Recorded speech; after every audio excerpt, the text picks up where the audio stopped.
आप देख रहे हैं उत्तर प्रदेश व उत्तराखंड का सबसे पसंदीदा चैनल रिपब्लिक इंडिया। और आपके बीच में जल्दी ही परम सम्मानीय बहन कुमारी मायावती जी आपके बीच में जल्दी आने वाली हैं। इसलिए आप लोग उनके सम्मान में दोबारा से जोश के साथ जो नए साथी आ रहे हैं उनको भी पता रहे कि जो हमारे साथी रात को ही चलकर आ गए थे उनका जोश रात से लेकर अभी तक बरकरार है। इसलिए आप लोग नारे लगाने का इधर काम करेंगे। आप सभी साथी जो इधर फव्वारे की तरफ जो साथी बैठे हैं वो सोच रहे हैं कि हमारा ये सामने वाले नारे लगाए, हमारा तो ये जो फव्वारे के साथी उनसे भी हमारा अनुरोध है कि वो तैयार हैं, और जो सामने नए साथी आए हैं उनसे भी हमारा अनुरोध है कि आप लोग जोश खरोश के साथ नारे लगाने का काम करेंगे। बाबा साहब डॉक्टर भीमराव अंबेडकर, बाबा साहब डॉक्टर भीमराव अंबेडकर, बाबा साहब डॉक्टर भीमराव अंबेडकर, मानवर श्री कांसी राम जी। साथियों, आज परम पूज्य मानवर कांसी राम साहब का 15वां परिनिर्वाण दिवस है, तो आपको नारे से झलकना चाहिए कि आप लोग चाहे भले ही 500 किलोमीटर 700 1000 किलोमीटर चलकर आए हैं, लेकिन मानवर कांसी राम साहब के सम्मान में आप लोगों को जोश के साथ नारा लगाना है।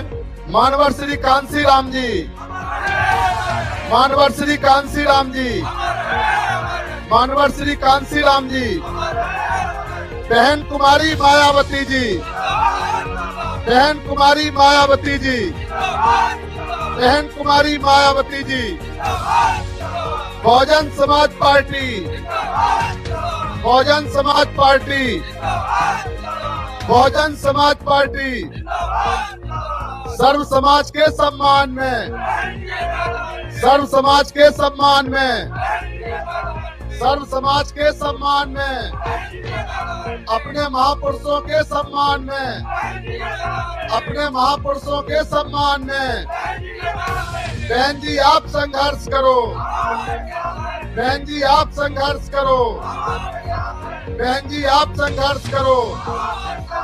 बीएसपी की क्या पहचान, बीएस श्री सतीश चंद्र मिश्रा जी अभी आपके बीच में आ चुके हैं। उन्होंने जैसा बताया है कि परम सम्मानीय बहन कुमारी मायावती जी जल्दी ही आपके बीच में आने वाली हैं। इसलिए आप लोग जो भी साथी हमारे नए साथी आ रहे हैं उनको जल्दी से यथा स्थान बैठाने का कष्ट करें। धन्यवाद।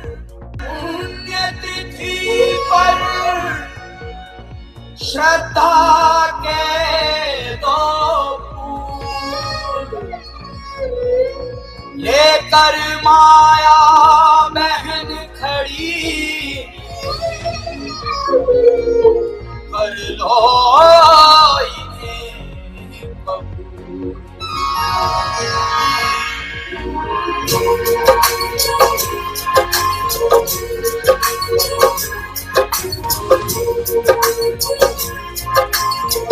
काशी राम जी श्रद्धा के फूल अर्पित करते हैं, हम करते हैं तुमको नमन।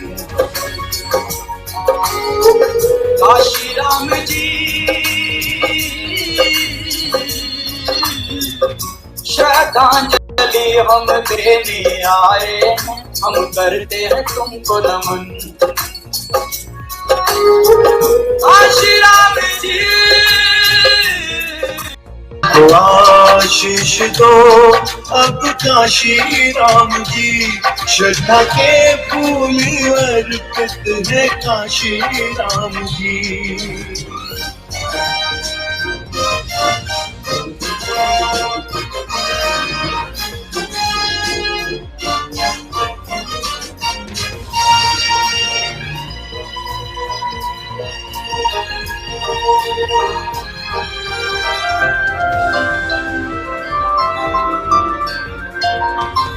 अपने जीवन में जिस राह पर तुम चले, तुम उसी राह पर आगे बढ़ते रहे। लाख मुश्किल सही ना कभी तुम रुके, लक्ष्य पर तुम हमेशा अड़िग ही रहे। तुम तो लाखों नमन है काशी राम जी, श्रद्धा के फूल अर्पित है काशी राम जी। ये अधूरे जो सपने काशी राम जी, पूरा करने चली है बहन माया जी। सभी एक बार नारे और लगा लें जोश के साथ। बाबा साहब डॉक्टर भीमराव अंबेडकर अमर रहे, अमर रहे। बाबा साहब डॉक्टर भीमराव अंबेडकर अमर रहे, अमर रहे। बाबा साहब डॉक्टर भीमराव अंबेडकर अमर रहे, अमर रहे। मानवर श्री घनश्याम साहब, अमर रहे, अमर रहे। मानवर श्री घनश्याम साहब, अमर रहे, अमर रहे। मानवर श्री घनश्याम साहब, अमर रहे, अमर रहे। बहन कुमारी मायावती जी जिंदाबाद, जिंदाबाद। बहन कुमारी मायावती जी जिंदाबाद, जिंदाबाद। बहन कुमारी मायावती जी जिंदाबाद, जिंदाबाद। बहुजन समाज पार्टी जिंदाबाद, जिंदाबाद, जिंदाबाद। बहुजन समाज पार्टी जिंदाबाद, जिंदाबाद, जिंदाबाद। बहुजन समाज पार्टी जिंदाबाद। जिंदाबाद, जिंदाबाद। सर्जन के सम्मान में, बहन जी मैदान में, सर्व समाज के सम्मान में, बहन जी मैदान में, सर्व समाज के सम्मान में, बहन जी मैदान में, अपने महापुरुषों के सम्मान में, बहन जी मैदान में, अपने महापुरुषों के सम्मान में, बहन जी मैदान में, अपने महापुरुषों के सम्मान में। बहन जी मैदान में। बहन जी आप संघर्ष करो, हम आपके साथ हैं, बहन जी आप संघर्ष करो, हम आपके साथ हैं, बहन जी आप संघर्ष करो। हम आपके साथ हैं। बीएसपी की क्या पहचान, नीला झंडा हाथ इंसान, बीएसपी की क्या पहचान, नीला झंडा हाथ इंसान, बीएसपी की क्या पहचान। नीला झंडा हाथ इंसान। धन्यवाद।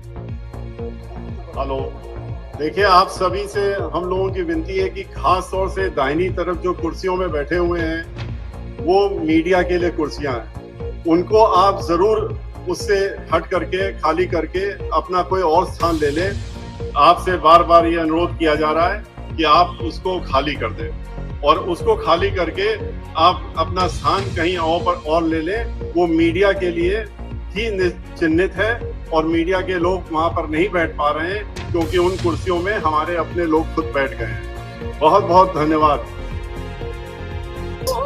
काशी राम जी।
मायावती जी जिंदाबाद, जिंदाबाद। बहुजन समाज पार्टी जिंदाबाद। जिंदाबाद जिंदाबाद बहुजन समाज पार्टी जिंदाबाद जिंदाबाद सर्व समाज के सम्मान में, बहन जी मैदान में, सर्व समाज के सम्मान में, बहन जी मैदान में, सर्व समाज के सम्मान में, बहन जी मैदान में, अपने महापुरुषों के सम्मान में, बहन जी मैदान में, अपने महापुरुषों के सम्मान में। बहन जी मैदान में। बहन जी आप संघर्ष करो, हम आपके साथ हैं, बहन जी आप संघर्ष करो, हम आपके साथ हैं, बहन जी आप संघर्ष करो। हम आपके साथ हैं। बीएसपी की क्या पहचान, नीला झंडा हाथी निशान, बीएसपी की क्या पहचान, नीला झंडा हाथी निशान। बाबा साहब डॉक्टर भीमराव अंबेडकर, अमर रहे, अमर रहे, बाबा साहब डॉक्टर भीमराव अंबेडकर, अमर रहे, अमर रहे, माननीय श्री कांसी राम जी, अमर रहे, अमर रहे। बहन कुमारी मायावती जी, जिंदाबाद जिंदाबाद, बहन कुमारी मायावती जी, जिंदाबाद जिंदाबाद, बहन कुमारी मायावती जी, जिंदाबाद जिंदाबाद, बहन कुमारी मायावती जी, जिंदाबाद जिंदाबाद। माननीय श्री कांसी राम जी, अमर रहे, अमर रहे, माननीय श्री कांसी राम जी, अमर रहे, अमर रहे। बहन कुमारी मायावती जी, जिंदाबाद जिंदाबाद, बहन कुमारी मायावती जी। जिंदाबाद जिंदाबाद। बहन जी आप संघर्ष करो, हम आपके साथ हैं, बहन जी आप संघर्ष करो, हम आपके साथ हैं, बहन जी आप संघर्ष करो।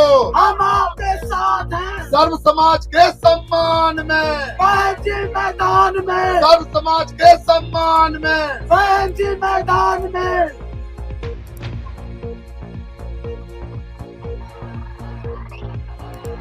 साथियों, बीएसपी की राष्ट्रीय अध्यक्ष व यूपी की पूर्व मुख्यमंत्री एवं पूर्व सांसद आदरणीय बहन कुमारी मायावती जी अब हमारे बीच में माननीय श्री कांसी राम जी को अपने श्रद्धा सुमन अर्पित करने के लिए यहाँ स्मारक स्थल पर पहुंच चुकी हैं।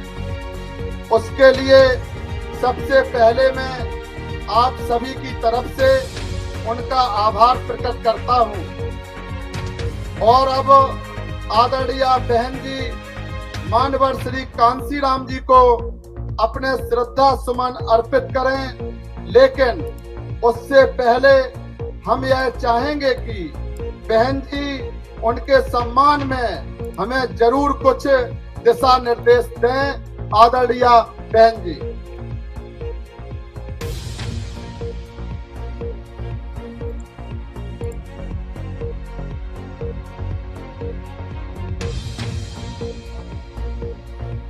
उत्तर प्रदेश के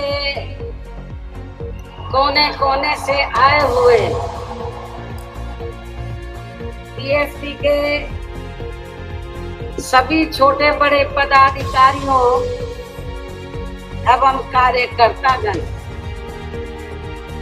जैसा कि आप लोगों को ये विदित है कि आज दिनांक 9 अक्टूबर को बीएसपी के जन्मदाता एवं संस्थापक मान्यवर श्री कांशीराम जी की पुण्यतिथि है, जिन्होंने अपनी पूरी जिंदगी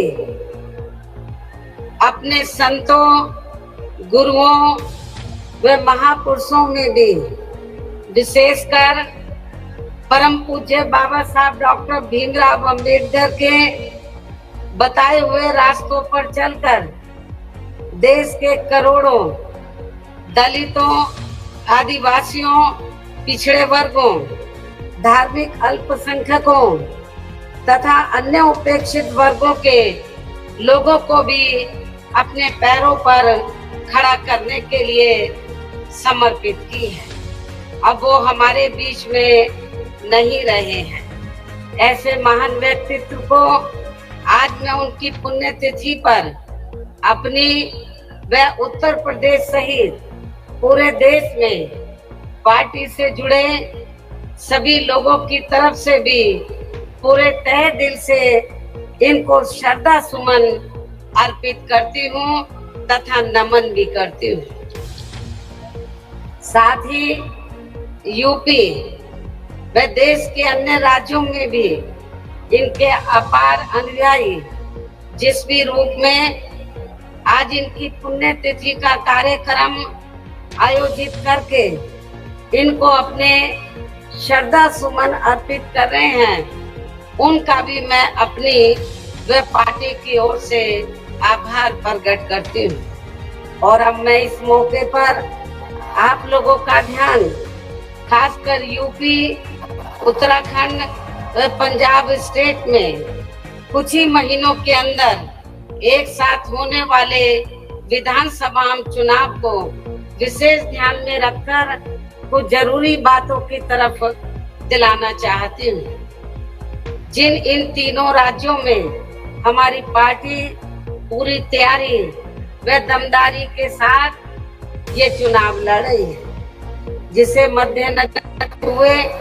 अब मैं सबसे पहले कमजोर एवं उपेक्षित वर्गों के लोगों को ये कहना जरूरी समझती हूँ कि बाबा साहब डॉक्टर भीमराव अंबेडकर ने भारतीय संविधान के बनने के बाद विशेषकर इन वर्गों के लोगों को ये कहा था कि मैंने काफी संघर्ष एवं अथक प्रयासों से अपने इन वर्गों के लोगों को जिंदगी के हर पहलू में आगे बढ़ने के लिए भारतीय संविधान में कानूनी अधिकार तो जरूर दिला दिए हैं, लेकिन उनका सही व पूरा लाभ लेने के लिए इन्हें केंद्र में ही बल्कि 4 बार सरकार बनाने का मौका मिला है। और इस दौरान वैसे तो हमने यहाँ सर्व समाज के हितों का पूरा ध्यान रखा है,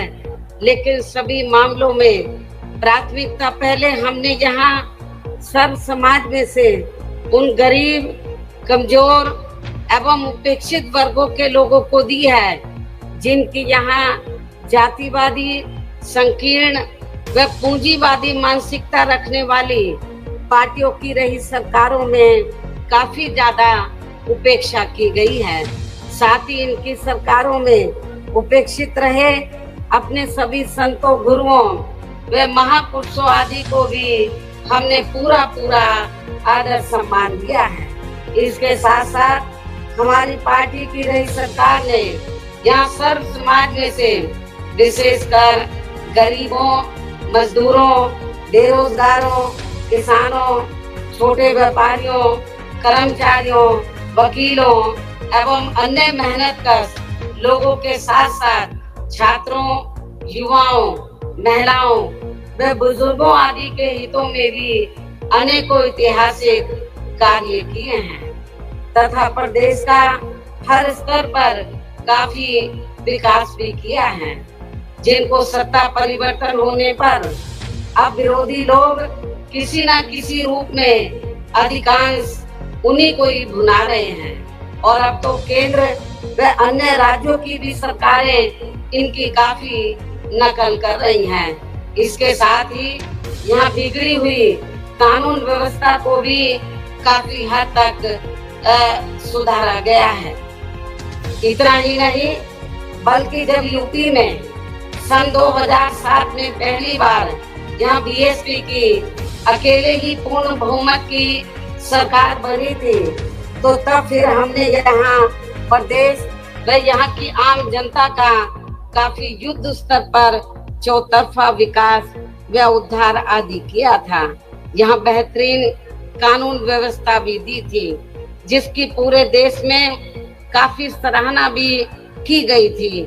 लेकिन ये सब यहाँ हमारी विरोधी पार्टियों को अच्छा नहीं लगा और इसके बाद तब से यहाँ सभी जातिवादी, संकीर्ण व पूंजीवादी पार्टियां अंदर एकजुट होकर व किस्म किस्म के हथकंडे आदि इस्तेमाल करके बीएसपी को सत्ता में आने से रोकने में लगी हैं, जिसकी खास वजह से ही पिछले 2 विधानसभा आम चुनावों में हमारी पार्टी यहाँ सत्ता में आसीन नहीं हो सकी है। लेकिन इस दौरान चाहे यहाँ सपा सत्ता में रही हो या बीजेपी सत्ता में आसीन है, किंतु यहाँ की जनता इन दोनों सरकारों में काफी ज्यादा दुखी रही है, ये भी सर्वविदित है। और अब प्रदेश की जनता बीएसपी के शासनकाल को ही याद कर रही है और यहाँ सत्ता परिवर्तन करने के लिए काफी हद तक अपना मन भी बना चुकी है। और ऐसे में अब इस बार यहाँ बीएसपी की सरकार बनना लगभग तय है, जिसके लिए पार्टी के लोगों को अभी से ही यहाँ सभी विरोधी पार्टियों के साम दाम दंड भेद आदि हथकंडों से भी जरूर सावधान रहना है। हालांकि अभी तक इन्होंने जिन जिन हथकंडों को भी इस्तेमाल किया है तो उनके बारे में मैं पार्टी के लोगों को समय समय पर काफी हद तक सजग भी करती रही हूँ, किंतु फिर भी इस संबंध में सावधानी के तौर पर यहाँ मैं आप लोगों को ये कहना जरूरी समझती हूँ कि यहाँ प्रदेश में कुछ ऐसी भी छोटी छोटी पार्टियां व संगठन आदि हैं जो अकेले या फिर गठबंधन करके भी ये चुनाव लड़ सकते हैं, जिनका मकसद कोई चुनाव जीतना नहीं होता है, बल्कि अपने स्वार्थ में पर्दे के पीछे से खासकर सत्ताधारी पार्टी को फायदा पहुंचाने के लिए ही होता है। और फिर ये लोग उन्हीं के हिसाब से अपने उम्मीदवार भी चुनाव में खड़ा करते हैं। इसलिए ऐसी पार्टियों व संगठनों को अपनी जात बरादरी व रिश्ते नातों आदि के भी चक्कर में पड़कर इन्हें अपना वोट देकर कतई भी खराब नहीं करना है, वरना फिर से यहाँ बीजेपी सत्ता में वापस आ सकती है।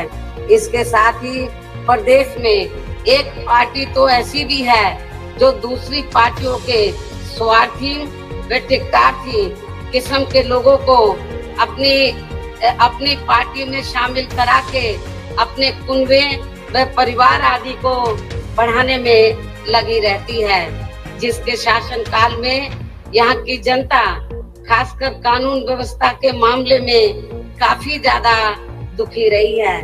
ऐसी पार्टी के बहकावे में भी आप लोगों को कतई भी नहीं आना है। इसके साथ ही चुनाव घोषित होने से कुछ समय पहले वह वोट पड़ने तक भी हमारी पार्टी को नुकसान पहुंचाने के लिए या खासकर जातिवादी मीडिया या फिर बीएसपी के विरुद्ध प्रायोजित किया गया मीडिया भी बीएसपी की स्थिति को जानबूझकर काफी कमजोर करके दर्शाता रहेगा, जिससे भी पार्टी के लोगों को बिल्कुल भी गुमराह नहीं होना है।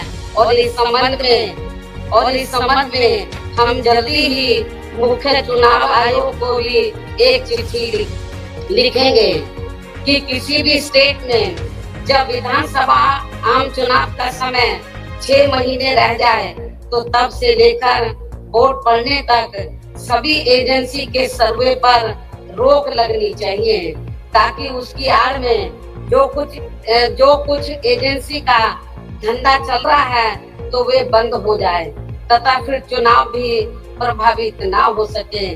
जैसे आप लोगों को ये मालूम है कि बंगाल में जब विधानसभा का आम चुनाव चल रहा था तो वहां पर रिजल्ट आने से पहले तो सर्वे वाले तो ममता बनर्जी को बहुत पीछे दिखा रहे थे, लेकिन जब रिजल्ट आया तो उल्टा आया और जो सत्ता के सपने देख रहे थे तो वो उनका सपना चकनाचूर हो गया और ममता बनर्जी तो भारी बहुमत से वहां सत्ता में पुनः वापस आ गई। इसलिए आप लोगों को ये जो सर्वे वगैरह है इनके बहकावे में कतई नहीं आना है। इतना ही नहीं बल्कि अब तो चुनाव के नजदीक बीजेपी की केंद्र व यूपी की सरकार यहाँ अपनी पार्टी के पक्ष में हवा बनाने के लिए जिस प्रकार से सरकारी मशीनरी का इस्तेमाल कर रही है ये भी किसी से छिपा नहीं है। हो सकता है कि जब इससे भी इनका काम चलने वाला नहीं है, तो तब फिर ये पार्टी आखिर में इस चुनाव को किसी भी मामले में हिंदू मुस्लिम सांप्रदायिक रंग देकर तथा उसकी आड़ में भी राजनीतिक फायदा उठाने का पूरा प्रयास कर सकती है। उसे भी ध्यान में रखकर आपको ये चुनाव लड़ना है। इसके साथ साथ आजकल ये बात भी काफी चर्चा में है कि इस बार चुनाव में बीजेपी अपने बड़े बड़े पूंजीपतियों व धनराज सेठों आदि से काफी धन खर्च कराने वाली है, जिनके हिसाब से ही ज्यादातर नीतियां बना के ये लोग अपनी सरकार चलाते हैं, जिसकी खास वजह से ही अब पूरे देश के किसान केंद्र सरकार के बनाए गए तीनों कृषि कानूनों को लेकर अभी तक भी काफी आक्रोशित व आंदोलित भी हैं, और अब तो आंदोलित किसानों का काफी ज्यादा शोषण व उत्पीड़न भी किया जा रहा है। और इस मामले में लखीमपुर खीरी की घटना इसका ताजा उदाहरण भी है। इसके अलावा अब ये पार्टी चुनाव घोषित होने के नजदीक व चुनाव के दौरान भी यहाँ खासकर कोरोना नियमों की आड़ में हमारी पार्टी के लोगों को भी काफी परेशान कर सकती है, जिसे भी ध्यान में रखकर पार्टी के लोगों को इस चुनाव में कोरोना नियमों का जरूर पालन करते रहना है। वैसे भी इस मामले में अभी सावधानी बरतते रहना ही आपके स्वास्थ्य व पार्टी के भी हित में बहुत जरूरी है। इसके साथ ही इस संदर्भ में सावधानी के तौर पर यहाँ मैं आप लोगों को ये भी कहना चाहती हूँ कि आजादी के बाद देश के अन्य राज्यों की तरह जहाँ आपके यूपी में भी काफी वर्षों तक ज्यादातर कांग्रेस पार्टी ही सत्ता में आसीन रही है। यही स्थिति केंद्र में भी थी, लेकिन कांग्रेस पार्टी की जातिवादी व पूंजीवादी सोच होने के कारण उस समय कांग्रेस पार्टी की रही सरकार में सभी जाति व धर्मों में से जो लोग अपने खुद के इस प्रदेश में रोटी रोजी नहीं मिलने के कारण उसकी तलाश में व मजबूरी में यहाँ से बड़ी संख्या में अपनी रोटी रोजी के लिए पलायन करके दूसरे राज्यों में चले गए थे। तो उनमें से इस बार अधिकांश लोग कोरोना काल में वहां से पलायन करके फिर से अपने खुद के प्रदेश यूपी में वापस आ गए थे, और लगभग यही स्थिति कुछ और राज्यों में भी हमें देखने के लिए मिली है। किंतु इनके लिए यूपी में भी आकर अति दुख की बात ये रही कि यूपी की वर्तमान भाजपा सरकार ने ना तो इनकी रोजमर्रा की जरूरतों को पूरा किया तथा ना ही इनको रोटी रोजी के साधन देकर इन्हें यहाँ स्थापित करने का भी कोई प्रयास किया है, जिससे दुखी होकर तब ये लोग यूपी से लॉकडाउन के हटते ही यहाँ से पुनः पलायन करके अपनी रोटी रोजी के लिए फिर से दूसरे राज्यों में वापिस चले गए। इसके साथ ही यहाँ अति दुख की बात ये भी रही कि उस समय यूपी में कोरोना से जिन लोगों की मृत्यु हो गई थी, तो उनके दाह संस्कार के लिए भी यहाँ की भाजपा सरकार ने लकड़ी तक का भी कोई उचित प्रबंध नहीं किया था, जिसके कारण फिर बड़ी संख्या में इनके शव यहाँ गंगा यमुना नदी नालों आदि में बहते हुए हमें नजर आए हैं। इससे इनके संस्कारों का भी काफी कुछ पता चलता है। इतना ही नहीं बल्कि उस दौरान इनके प्रति अन्य पार्टियों का भी रवैया लगभग एक जैसा ही हमें देखने के लिए मिला है। और इस मामले में वैसे आप लोगों को ये मालूम है कि खासकर यूपी व बिहार के जो गरीब एवं बेरोजगार लोग अपनी रोटी रोजी के लिए बड़ी संख्या में दिल्ली व महाराष्ट्र के मुंबई में जाकर बस गए थे, तो ये लोग कोरोना काल में वहाँ की सरकारों की रही अनदेखी की वजह से ज्यादातर पलायन करके वापिस अपने मूल प्रदेश यूपी व बिहार में आ गए थे, जबकि महाराष्ट्र में तो वहाँ शिवसेना, कांग्रेस व एनसीपी की मिली जुली सरकार चल रही थी, जिन्होंने ऐसे समय में भी इनके वहाँ ठहरने व खाने आदि की कोई भी उचित व्यवस्था नहीं की थी। और अब इन पार्टियों के लोग यहाँ यूपी में होने वाले विधानसभा चुनाव में अपने वोट की खातिर किस्म किस्म की लंबी चौड़ी बातें कर रहे हैं।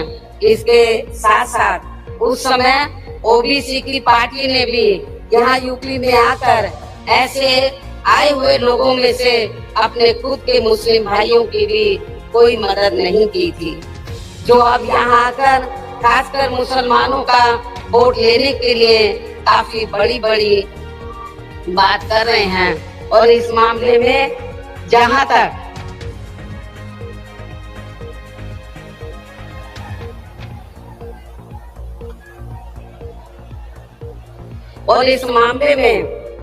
जहां तक दिल्ली से यूपी के लोगों का जबरदस्त पलायन करने का सवाल है, जहां पर श्री केजरीवाल के नेतृत्व में आम आदमी पार्टी की सरकार चल रही है, तो अब ये पार्टी भी यहाँ यूपी में आकर अपनी पार्टी को मजबूत बनाने के लिए काफी लंबी चौड़ी बातें कर रही है।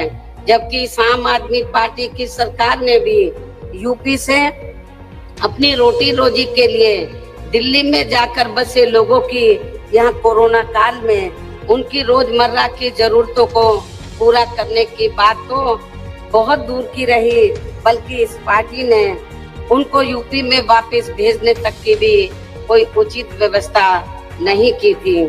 लेकिन सोचने की बात यह है कि अब यही आम आदमी पार्टी यहाँ यूपी में होने वाले विधानसभा चुनाव में अपनी पार्टी के लिए यहाँ के लोगों से उनका सहयोग व समर्थन आदि मांग रही है, जिसका यूपी के लोगों को अब इसी चुनाव में इनको यहाँ सबक सिखाना बहुत जरूरी है।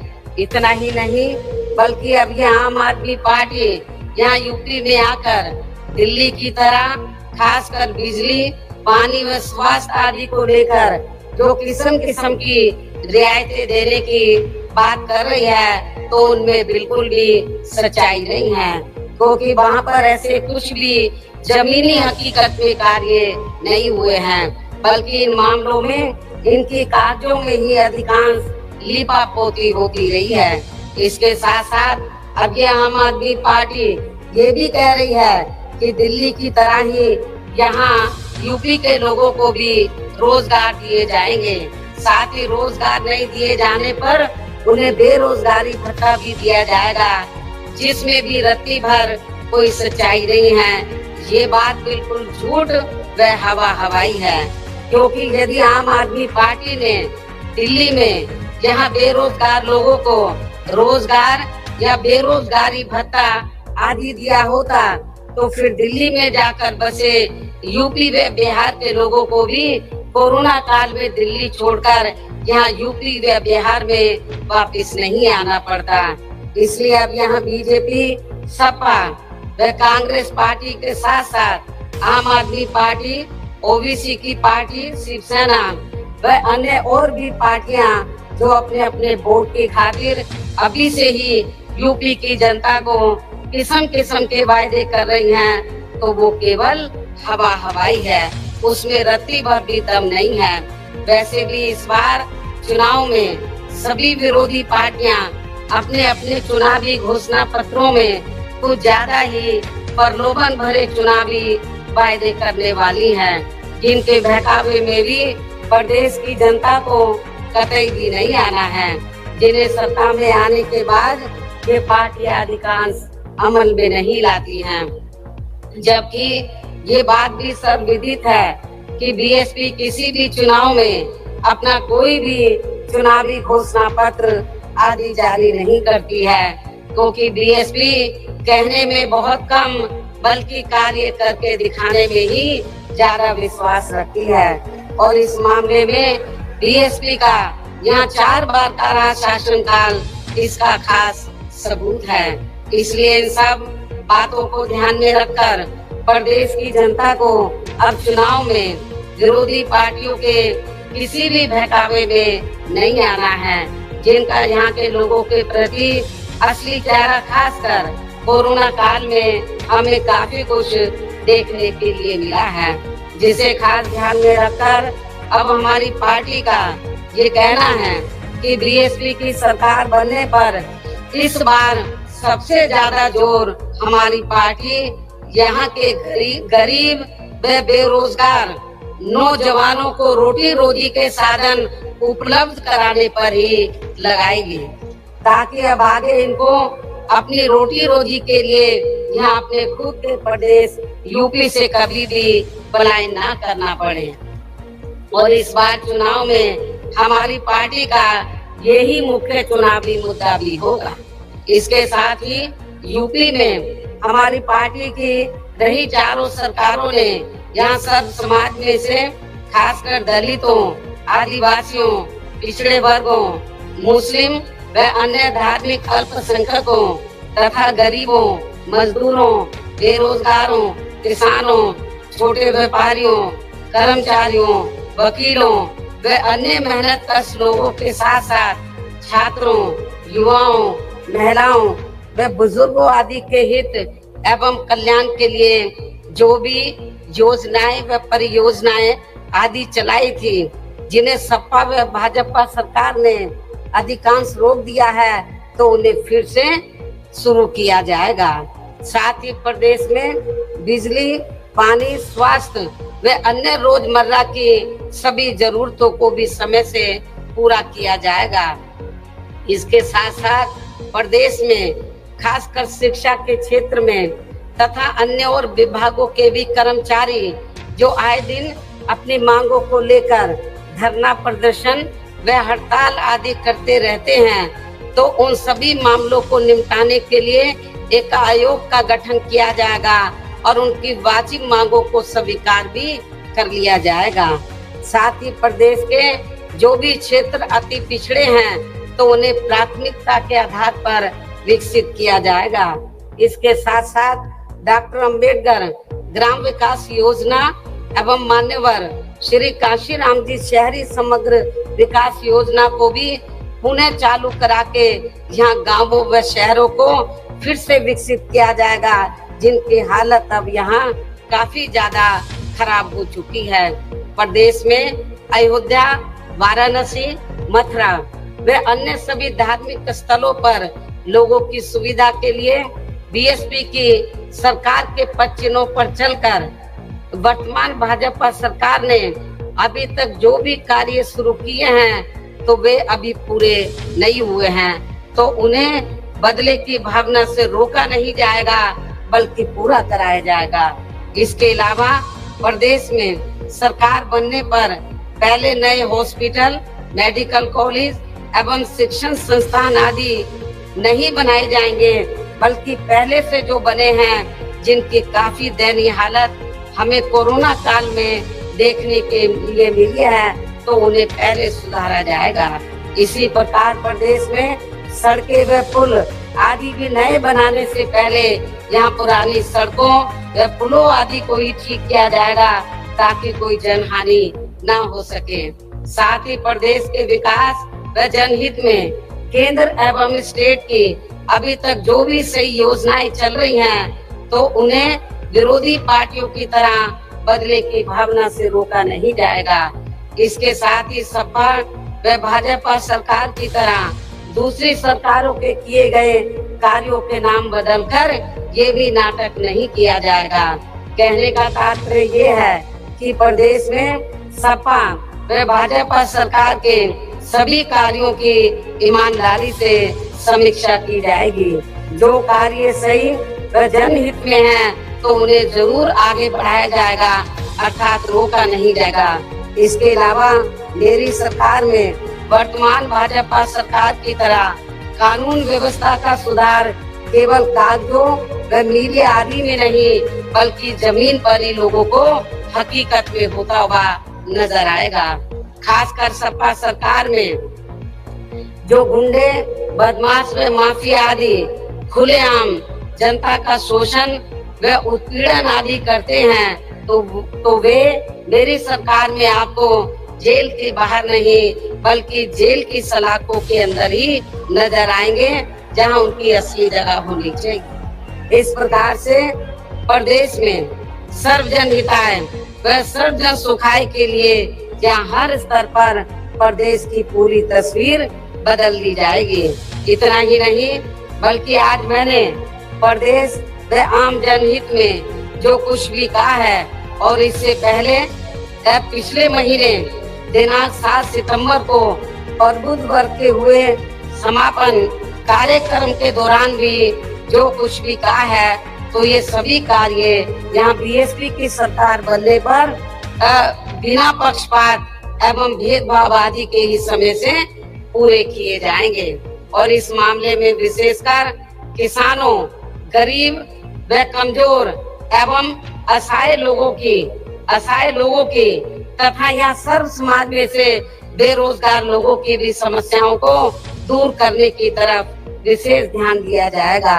साथ ही सर्व समाज में से ब्राह्मण समाज की भी सुरक्षा, सम्मान एवं तरक्की आदि के साथ साथ यहाँ धार्मिक अल्पसंख्यक समाज में से मुस्लिम समाज के भी विकास एवं उत्थान व उनके जान माल आदि की सुरक्षा को भी लेकर पार्टी ने अभी तक जो कुछ भी कहा है, तो उन पर हमारी सरकार द्वारा पूरी ईमानदारी व निष्ठा से जमीनी हकीकत में कार्य किया जाएगा तथा यहाँ की जनता को किसी भी मामले में निराश नहीं होने दिया जाएगा।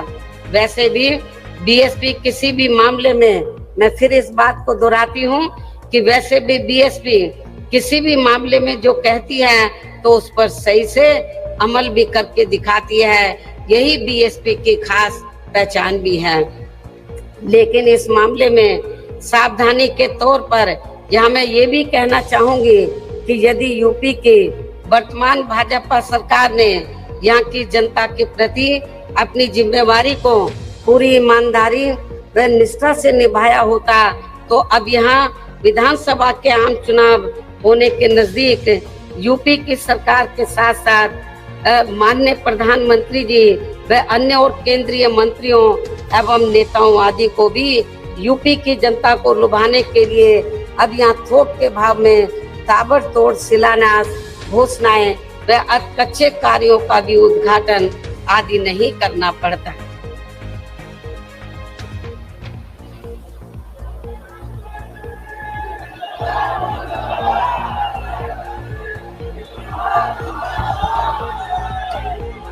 आवाज को ज्यादा मत खोलो। इसके साथ ही नाराज चल रहे किसानों को वे अपनी उपेक्षा को लेकर कुछ नाराज चल रही जातियों को भी साधने के लिए अब यहाँ इनको चुनाव के नजदीक खासकर जाट व गुर्जर आदि समाज के राजाओं की प्रतिमाएं लगाने व यूनिवर्सिटी आदि के भी नाम बेमन होकर नहीं रखने पड़ते, जबकि वास्तव में ये सभी कार्य बहुत पहले ही पूरे हो जाने चाहिए थे, जिनका अब सरकार के लोगों को यहाँ शिलान्यास नहीं बल्कि लोकार्पण व उद्घाटन आदि ही करना पड़ता। इसी प्रकार अब चुनाव होने के नजदीक इनको उन जाति के विधायकों को भी काफी दुखी मन से मंत्री आदि बनाना पड़ा है, जो जातियां इनकी कार्यशैली से काफी नाराज चल रही थी, जिससे भी इनको अब कोई खास लाभ मिलने वाला नहीं है। ऐसे में अब प्रदेश की जनता यूपी व केंद्र सरकार के भी आसानी से बहकावे में आने वाली नहीं है। और अब मेरा यही कहना है कि यदि आप लोग मेरी इन सब बातों को ध्यान में रखकर तथा हर प्रकार की सावधानी बरतते हुए ये चुनाव लड़ते हैं, तो फिर इस बार यहाँ बीएसपी की सरकार को बनने से कोई भी ताकत रोक नहीं पाएगी, अर्थात फिर यहाँ बीएसपी की सरकार जरूर बनेगी। और ऐसा हो जाने पर फिर यही आज पार्टी के लोगों की मान्यवर श्री कांशीराम जी के प्रति सच्ची श्रद्धा भी होगी। इस उम्मीद के साथ ही मैं आप लोगों को पार्टी के आगे के प्रोग्राम के बारे में ये भी बताना चाहती हूँ कि इसी महीने दिनांक 21 अक्टूबर सन 2021 से प्रदेश की प्रत्येक विधानसभा में उसके सभी सेक्टरों व पोलिंग बूथों आदि की बनी कमेटियों के सभी पदाधिकारियों को यहाँ विधानसभा चुनाव को खास ध्यान में रखकर उन्हें कैडर के जरिए हर स्तर पर तैयार व सजग करने का कार्य युद्ध स्तर पर पूरे प्रदेश में शुरू किया जाएगा। और ये कार्य पूरा होने पर फिर जरूरत अनुसार ही आगे का कार्यक्रम बनाया जाएगा। इसके साथ ही प्रत्येक विधानसभा वार कैडर का ये कार्य पार्टी के केवल पूरे मंडल को देख रहे मुख्य सेक्टर प्रभारियों व पार्टी के स्टेट एवं केंद्रीय वरिष्ठ पदाधिकारियों द्वारा ही लिया जाएगा।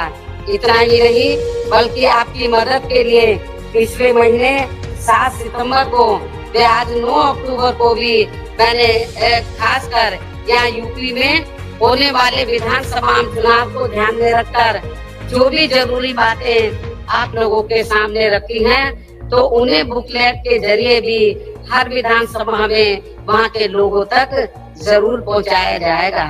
और इस मामले में मैं ये भी कहना चाहूंगी, यदि मुझे ये लगा कि आप लोग मेरे आज दिए गए इस आदेश व निर्देश का सही से पालन नहीं कर पा रहे हैं, तो फिर मैं जरूरत महसूस होने पर पार्टी हित में प्रदेश की किसी भी विधानसभा में जाकर खुद उसका निरीक्षण भी कर सकती हूँ। इसलिए आपको ये कार्य पूरी ईमानदारी से ही करना है ताकि मुझे आपका इम्तिहान न लेना पड़े।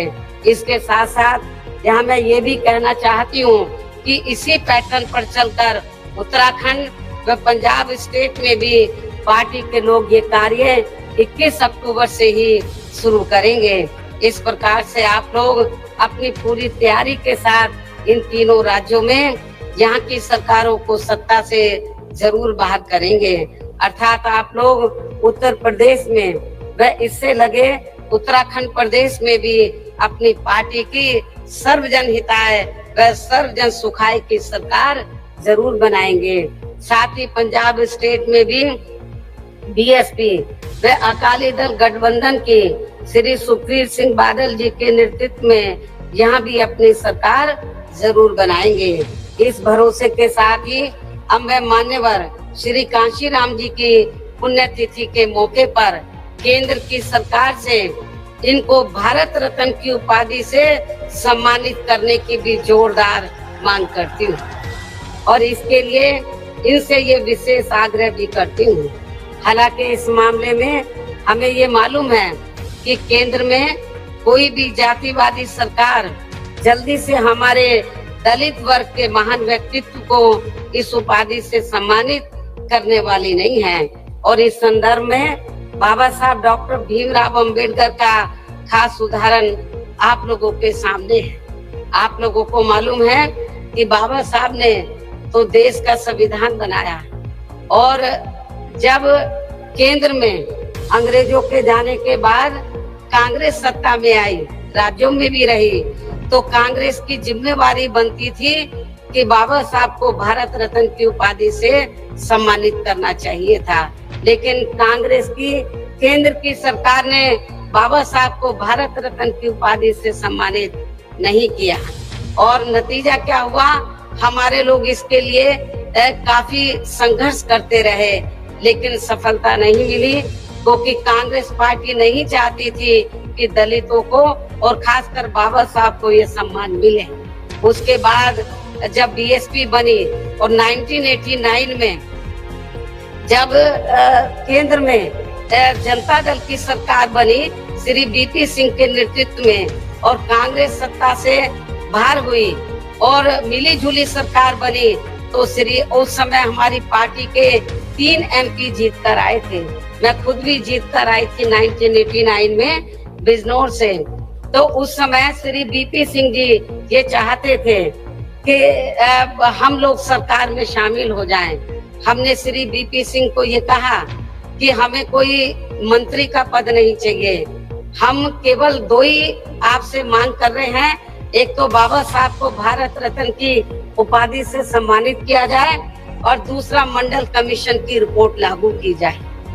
तो श्री बीपी सिंह जी ने हमारी बात को मान लिया और श्री बीपी सिंह जी की सरकार में ही बाबा साहब को भारत रत्न की उपाधि से सम्मानित किया गया और पिछड़े वर्ग की मंडल कमीशन की रिपोर्ट लागू हुई। लेकिन ये बीजेपी को उस समय अच्छा नहीं लगा, जो आज जनगणना का भी विरोध कर रहे हैं ओबीसी का, और उन्होंने श्री बीपी सिंह की सरकार ज्यादा दिन नहीं चलने दी और उनकी सरकार गिर गई। इसलिए अब चाहे ये पार्टी अर्थात कांग्रेस पार्टी, इसलिए कांग्रेस ने यदि ऐसा किया होता तो आज कांग्रेस की हालत ऐसी नहीं होती। इसलिए अब चाहे ये पार्टी अर्थात कांग्रेस पार्टी दलित को किसी भी स्टेट का मुख्यमंत्री व देश का प्रधानमंत्री तथा पार्टी का हेड भी क्यों ना बना दे, तो भी दलित वर्ग के लोग बाबा साहब का ये अपमान भूलने वाले नहीं हैं। इसके साथ ही पिछड़े वर्ग के व्यक्ति को भी ये सभी महत्वपूर्ण पदों पर भी क्यों ना रख लें, तो भी इस वर्ग के लोग कांग्रेस को जल्दी से माफ करने वाले नहीं हैं, जिसने केंद्र में अपनी सरकार के रहते हुए इनकी मंडल कमीशन की रिपोर्ट को लागू नहीं किया था। इसी प्रकार अब कांग्रेस पार्टी किसानों के मुद्दे की आड़ में खासकर सिख समाज को लुभाने के लिए कितनी भी नाटकबाजी क्यों ना कर ले, तो भी देश में सिख समाज के लोग कांग्रेस के राज में हुए सिख दंगों को आसानी से भुलाने वाले नहीं हैं। संक्षेप में अब मेरा यही कहना है कि केंद्र में जब तक जातिवादी सरकारें चलती रहेंगी, जातिवादी मानसिकता वाली सरकारें चलती रहेंगी, तो तब तक यहाँ दलित वर्ग के महान व्यक्तित्व को आसानी से भारत रत्न की उपाधि से सम्मानित नहीं किया जाने वाला है। लेकिन फिर भी हमारी पार्टी का मान्यवर श्री कांशीराम जी को ये सम्मान दिलाने का प्रयास हमेशा जारी रहेगा। वैसे भी किसी भी मामले में कांग्रेस में अन्य जातिवादी पार्टियों को भी यहाँ दलित, आदिवासी व पिछड़े वर्ग के लोग केवल इन्हें अपनी मुसीबत व मजबूरी आदि में ही याद आते हैं। ये सब हमें पिछले महीने पंजाब स्टेट में भी काफी कुछ देखने के लिए मिला है। इसे भी हमारे लोगों को जरूर ध्यान में रखकर चलना चाहिए। इन्हीं जरूरी बातों के साथ ही अब मैं मान्यवर श्री कांशीराम जी की प्रतिमा पर अपने श्रद्धा सुमन अर्पित करती हूँ तथा मेरे बाद यहाँ भारी संख्या में आप ये देखो चारों तरफ भीड़ ही भीड़ है, और जितने लोग अंदर हैं इससे काफी ज्यादा लोग बाहर भी हैं।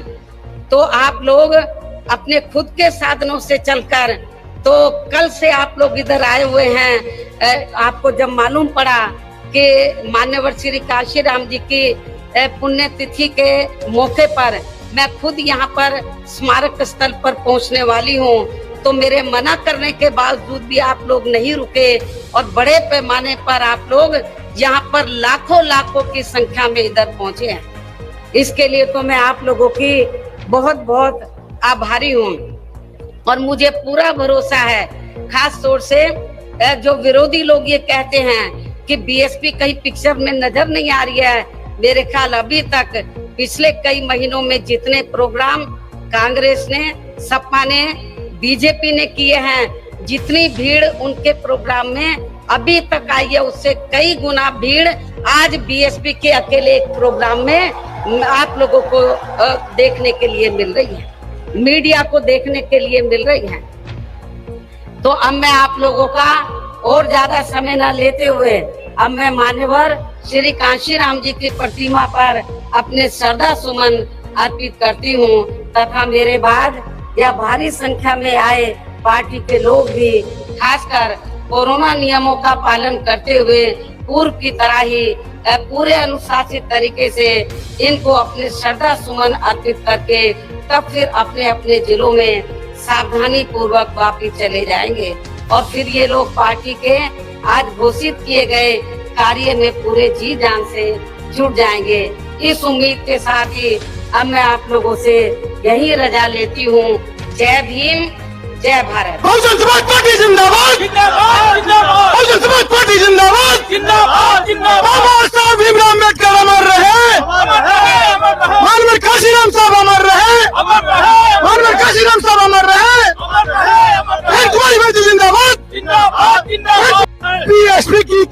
पहचान, नीला झंडा हाथी निशान, बीएसपी की क्या पहचान, नीला झंडा हाथी निशान, बीएसपी की क्या पहचान। नीला झंडा हाथी निशान। बाबा साहब अमर रहे, अमर रहे, अमर रहे, बाबा साहेब अमर रहे, अमर रहे, अमर रहे, अनवर श्री काशीराम जी अमर रहे। अमर रहे, अमर रहे। हर समाज के सम्मान में बहन कुमारी माइती जिंदाबाद, जिंदाबाद, जिंदाबाद, बहन कुमारी माइती जिंदाबाद, जिंदाबाद, जिंदाबाद। बहन कुमारी माइती जिंदाबाद। नमो BSP तस्स भगवतो अरहतो सम्मा सम्बुद्धस्स। नमो तस्स भगवतो अरहतो सम्मा सम्बुद्धस्स। नमो तस्स भगवतो अरहतो सम्मा सम्बुद्धस्स। इति पिसो भगवा अरहं सम्मा सम्बुद्धो विद्याचरण संपन्नो सुगतो लोकविदो अनुत्तरो पुरुष धम्म सारथि सत्ता देव मनुष्य बुद्धो भगवती स्वाखातो भगवता धम्मो सन्दिट्ठिको एहि पस्सिको ओपनैको पच्यतं वेदितं वो भियो हि ते सुपटिपन्नो भगवतो उजुपटिपन्नो भगवतो सावक संघो याय पटिपन्नो भगवतो सावक संघो सामीचि पटिपन्नो